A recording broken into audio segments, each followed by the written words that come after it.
EO గారు మీకు ద్వారా చెప్పడం జరిగింది ఈ దినోత్సవంకి ఎందుకు ఎంత ముఖ్యమైనగా ఉంటది, దీనికి సిగ్నిఫికెన్స్ ఏంటి, ఆల్రెడీ వాళ్ళు అక్షరాస్యత ఎందుకు ఇంపార్టెంట్ ఉంది. దాంతో పాటు మన ప్రభుత్వం ద్వారా మన సమాజంలో మన సొసైటీలో చాలా మంది ఎప్పుడు కూడా ఇల్లిటరేట్ ఉంటారు. ఇల్లిటరేట్ అంటే వాళ్ళకి చదవడం రాయడం తెలియదు. దాంట్లో మీ పేరెంట్స్ కూడా ఉండొచ్చు, మీ రిలేటివ్స్ కూడా ఉండొచ్చు, ఇంకా మీ పెద్ద పెద్ద ఫ్రెండ్స్, అంకల్స్, ఆంటీస్ వాళ్ళు కూడా ఉండొచ్చు. వాళ్ళందరి కోసం మన ప్రభుత్వం ద్వారా ఎడ్యుకేషన్ డిపార్ట్మెంట్ ద్వారా ఒక చక్కగా స్కీమ్ ఏర్పాటు చేయడం జరిగింది.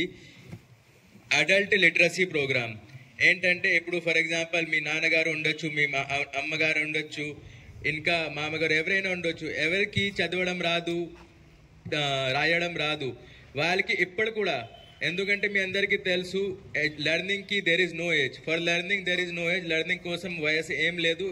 మీరు ఎంత వయసు ఉండొచ్చు, whatever may be your age, any time you can learn, any time you can read, any time you.